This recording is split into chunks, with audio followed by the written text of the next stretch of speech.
a friend of yours gave shahada? He's family to me. And when he gave a shahada, I promised that I'll bury him when he passes away the Islamic way. On my way here, I found out that he just passed away. I seen him a few days ago.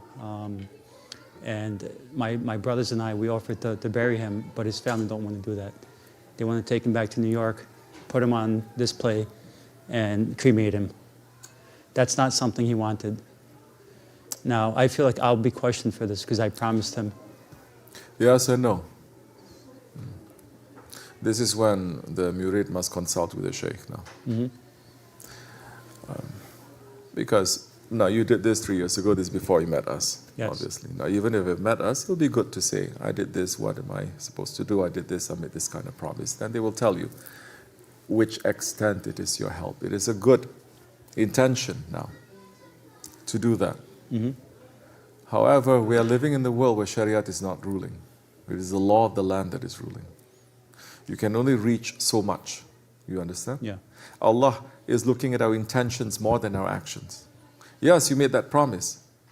But are you leaving that promise because you don't want to spend the money, you're too lazy, it's too inconvenient? No, it's because the law now is preventing you.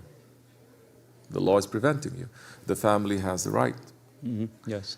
Unless, now this is when I said consultation, unless if you're consulted with us, and then we will say, okay, you made that promise to him, but this is up to him.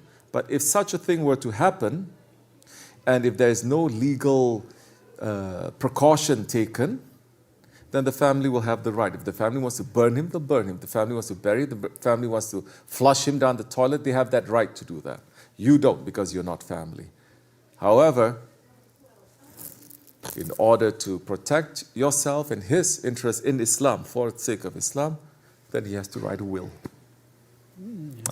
This is when consultation, it is important.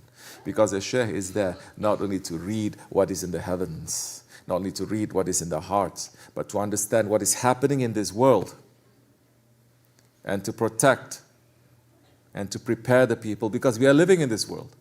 Correct? Okay. We are not living in our hearts, disconnected from this world, in a cave somewhere. We're not living in the heavens or in the different alams. We're living here. This is dunya. This is one of our enemies. We're living in dunya. Where this is dunya, this is enemy territory. Guess what? Dunya has much support coming from shaitan. Is here. Shaitan is ruling in this dunya. Allah gave shaitan the power. When I say shaitan is ruling, doesn't mean that I'm saying Allah is not ruling over everything. Of course Allah is ruling over everything, but He has given the authority of shaitan here. Correct? Our hawa is rising here. The ego is here. So now the Nakshibendi way,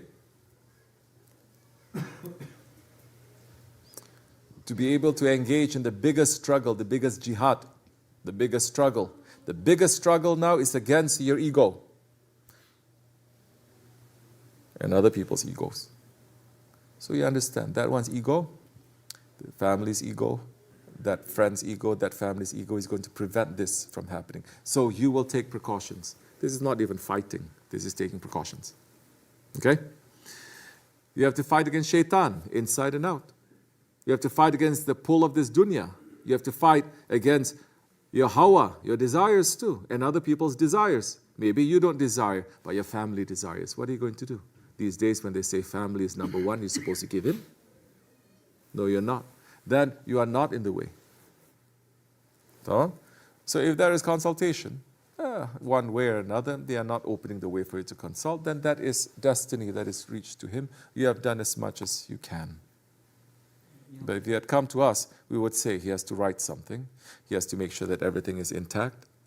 But still, we don't force.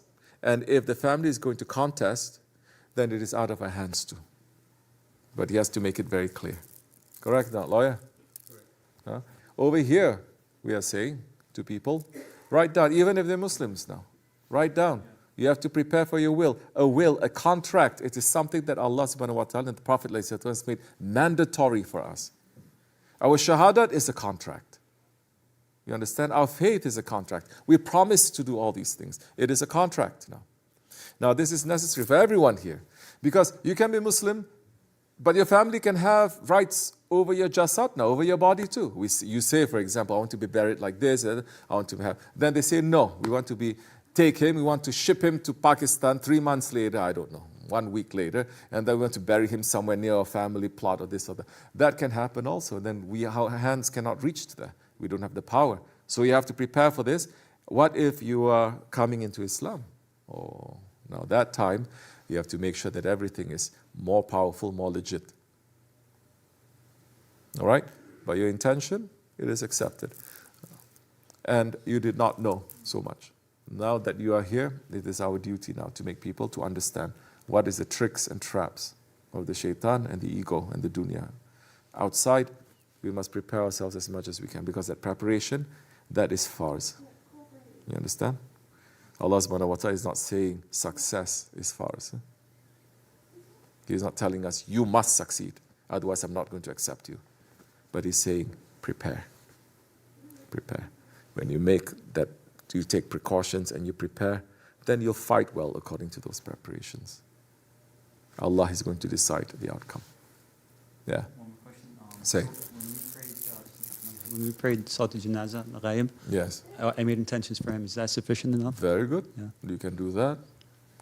You can make some zikr for him. Okay, for his sake. You can give sadaqah for him for his sake.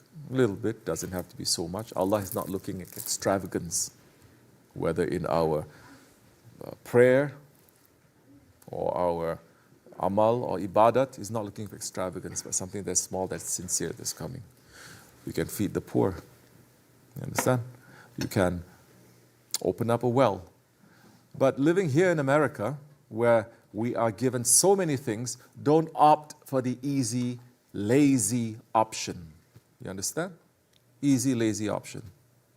It'll make us very stupid, and stupidity is not a characteristic of a believer. You become more and more ghafla at that time. You become stupid to shaitan also. People are going out of their way to ask the sheikhs for help. When help reaches to them, so many, they take the easy option. You know what the easy option is? They don't even say thank you. You know? Not that we are demanding, we're not asking. We've come to expect that they're not going to thank. Some thank. Okay, that is also an easy option. We're not here saying you have to pay. You understand? There's not going to be too much blessing too. When in the work of Allah, that you're demanding payment from this world. Not too much blessing. Okay? But the person has to sincerely thank and do something. When the person does that, then the contract is binding. Then the forces, Allah and the Prophet ﷺ, good ones, will protect you because there is there. So try to do something a little bit more, not just something small, for his sake. It should be